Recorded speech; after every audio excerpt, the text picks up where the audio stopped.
Eh, harapan pasti ada, ya. Harapan pasti ada untuk Aceh yang lebih baik, Aceh yang lebih martabat, Aceh yang lebih sejahtera, ya. Tapi kita tidak bisa berharap banyak, ya. Seperti saya katakan tadi bahwa eh, Bupati dan Wali Kota dan Gubernur ini adalah sifatnya administratif, ya. Siapapun yang ditunjuk oleh Presiden maupun Kementerian Dalam Negeri, itulah yang terbaik bagi Aceh. Tinggal bagaimana kita mengawasi Bupati Wali Kota ini atau Bupati Wali Kota dan Gubernur ini dengan maksimal, ya.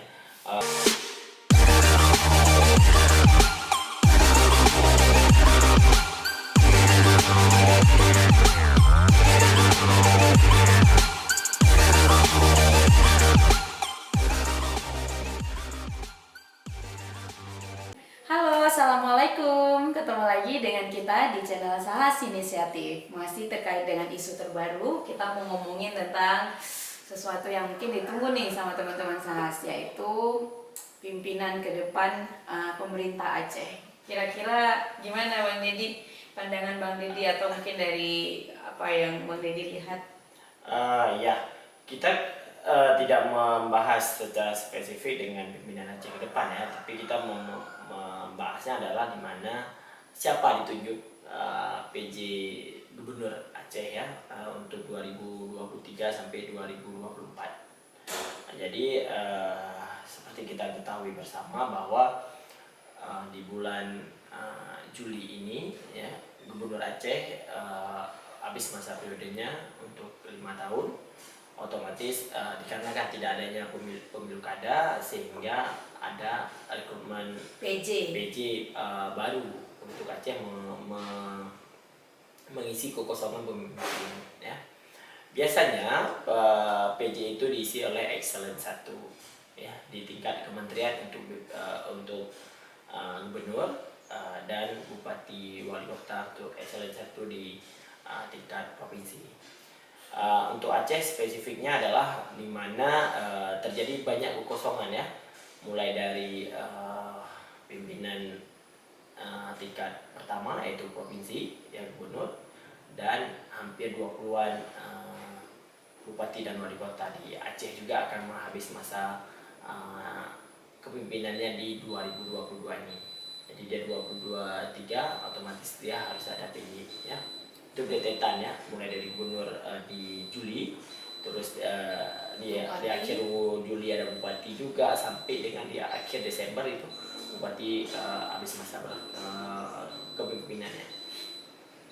Terus kita mau lihat lagi siapa sih yang cocok untuk Aceh, ya. Kita bisa melihat track record beberapa kali PJ bupati atau PJ gubernur di Aceh, terutama gubernur, adalah di mana selalu yang gubernur ini diisi oleh tokoh-tokoh yang dari Jakarta, ya, di mana beberapa tokoh pernah menjadi PJ di Aceh, yaitu Mustafa Abu Bakar, ya, itu orang Aceh yang memang pimpinannya di tingkat nasional, pernah jadi kepala bulog dan pernah menjadi memimpin kementerian BUMN. Terus yang kedua adalah tentara, ya, biarpun tentara aktif tapi berdinas di luar institusi tentara, di mana Sudarmo, ya, beliau juga pernah menjadi PJ gubernur di masa transisi antara pemilu di tahun 2017. Untuk Aceh sekarang ini adalah di mana terjadi kekosongan itu hampir 2 tahun, ya, yaitu di Juli 2022 sampai dengan akhir pemilu atau pemilu kada atau dilantiknya gubernur definitif di 2024. Itu akan terjadi 2 tahun. Tapi ada beberapa peraturan memang di kementerian adalah maksimal PJ gubernur itu adalah setahun. Ya, nanti setahun kemudian akan diganti lagi dengan PJ yang baru. Ya. Kita melihat beberapa track record PJ di Aceh ini dengan kekhususan Aceh dalam hal ini adalah bekas konflik, ya, konflik Pamanjangan, terus memang ada hal-hal yang spesifik memang harus dilihat kembali oleh pemerintah Indonesia, di mana penempatan PJ di Aceh itu harus memang betul-betul digali dengan kemampuan untuk pendekatan yang memang harus masif ya. Terus kita melihat lagi track recordnya adalah di mana di tahun kemarin 2017 pemilu kada yang diselenggarakan yaitu dengan PJ Bupati Sudarmo dengan latar belakang TNI dengan pangkat Majen ya bintang 2 itu sangat berhasil. Beberapa kalangan meminta adalah PJ Gubernur betul di Aceh ini adalah dari kalangan militer. Tapi peraturan pemerintah tidak boleh PJ Gubernur itu atau PJ Bupati Wali Kota itu di kalangan militer atau Polri yang aktif ya, yang aktif dicualikan si PJ ini adalah dia mengalih statusnya ya, yang dari militer atau dari Polri itu ke sipil ya, ke PNS yaitu di kementerian, atau dia tidak berdinas di kementerian, di induk organisasinya yaitu di TNI maupun Polri, tapi dia diperbantukan misalnya di Kementerian Hukum dan HAM, Pertahanan, Kemendagri, dan di mana-mana ya, itu dibolehkan. Terus beberapa isu-isu yang terkini adalah di mana calon-calon ini bermunculan di Aceh ya. Mulai dari isunya adalah staf ahli menteri, ada dirjen di kementerian, orang-orang Aceh yang ada kementerian, ada malah mantan Pangdam Iskandar Muda yang dulunya tentara, sekarang sudah di dinas Mabes TNI, juga diminta untuk menjadi PJ ya, digadang-gadangkan menjadi PJ Gubernur. Tapi kalau menurut saya ya, kalau untuk PJ Gubernur ini harus memang orang betul-betul menguasai tentang Aceh. Itu yang pertama. Dikarenakan Aceh ini mempunyai spesifik yang berbeda dengan atau spesialisasinya berbeda dengan daerah-daerah yang lain. Dia punya khususan yang sangat ini, mulai dari karakter orang ya, terus latar belakang terjadinya konflik di Aceh, terus jangan sampai dengan ada PJ Bupati Gubernur yang tidak mengerti tentang Aceh menimbulkan konflik-konflik baru ya. Itu yang pertama. Yang kedua, harus memang orang yang paling tegas di Aceh ya, memang harus paling tegas. Apakah dia latar belakang TNI, Polri atau sipil, yang penting dia bertegas. Karena kenapa? Banyak program-program yang sekarang ini yang sudah jalan maupun yang tidak jalan itu harus mempunyai ketegasan yang sangat kuat ya. Biarpun PJ Bupati ini semua sebagai administratif ya, tidak mengambil kebijakan yang terlalu membuat kebijakan yang terlalu frontal atau terlalu ekstrim atau terlalu maju ya, tapi dia sebatas dengan administratif dan lain-lain. Terus yang selanjutnya adalah berlatar belakang TNI lebih tepat atau Polri lebih tepat untuk Aceh, dikarenakan status Aceh memang yang saya bilang tadi ya, sangat keras dan sangat ini, jadi perlu ketegasan yang memang diperlukan ya. Tapi tidak menutup kemungkinan juga kalau si sipil yang memang menguasai tentang administratif dan latar belakang Aceh ya, siapa saja bisa jadi kan. Itu haknya adalah di Kemendagri dan di Presiden. Tapi melihat dari beberapa PJ yang ada di Aceh itu dari kalangan tentara dan sipil dua-duanya berhasil ya. Azwar Abu Bakar, Mustafa Abu Bakar dan Sudarmo itu berhasil dua-duanya.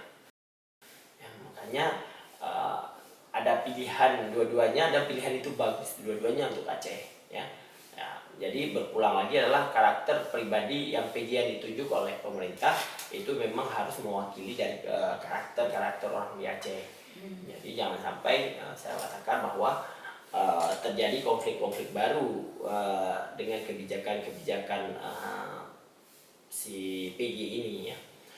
Ada juga di beberapa wilayah sudah ada pelantikan gubernur maupun wakil gubernur ya. Gubernur dan bupati dan wali kota.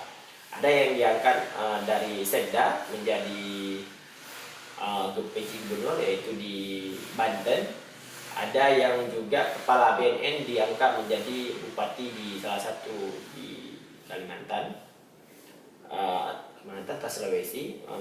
Itu kepala BNN dengan pangkat bintang 1 atau brigjen, ya. Ada juga dirjen di kementerian-kementerian lain, ya. Kementerian Perhubungan juga diangkat menjadi PJ Gubernur, ya. Tapi kita melihatnya adalah karakteristik yang terjadi di Aceh ini bisa diwakilkan oleh PJ-PJ yang memang akan ada di Aceh, sehingga apa yang kebijakan yang diambil menjadi kebijakan sepenuhnya berpihak pada Aceh secara keseluruhan. Kalau kita lihat perjalanan pemerintah Aceh sendiri, Bang Dedi, biasanya pemilihan seperti ini akan menimbulkan banyak ini enggak, maksudnya kayak tuntutan dari masyarakatnya sendiri, atau memang nggak punya kapasitas sama sekali dari masyarakat? Sebenarnya kita sebagai masyarakat kita maunya pihak-pihak yang ditetapkan itu yang memang berpihak pada rakyat secara seutuhnya, ya. Biarpun rakyat tidak bisa memilih secara langsung PJ gubernurnya, ya, karena itu hak prerogatifnya presiden dan Kementerian Dalam Negeri. Tapi secara keseluruhan PJ gubernur ini yang dipilih oleh Kemendagri dan presiden itu otomatis kan orang yang terbaik menurut mereka untuk Aceh, gitu, ya. Tapi kita nggak bisa berharap banyak, ya, dengan PJ gubernur ini, dengan tugasnya yang cuma administratif dan tidak bisa mengambil keputusan yang besar, ya. Itu juga menjadi penghalang dalam pembangunan di suatu daerah. Jadi PJ ini sangat sangat administratif sebenarnya. Jadi PJ ini juga dia setahun, ya, tahun depan udah diganti lagi untuk selanjutnya, atau ada perubahan administrasi lagi untuk ke depan, atau peraturan ke depan kita nggak tahu. Tapi yang peraturan yang ada sekarang ini adalah PJ gubernur itu atau wali kota atau ini adalah setahun. Kalau kita lihat berarti mungkin bisa jadi nggak bisa berharap banyak gitu, ya, karena pada dasarnya seperti Bang Dedi bilang tadi, ya teman-teman, digarisbawahi bahwa administratif sebenarnya secara garis besar kerjaannya itu administratif, itu tidak bisa mengambil keputusan yang besar. Kalau untuk bupati, PJ bupati atau wali kota sendiri, Bang Dedi, di Aceh lumayan banyak di tahun ini, atau?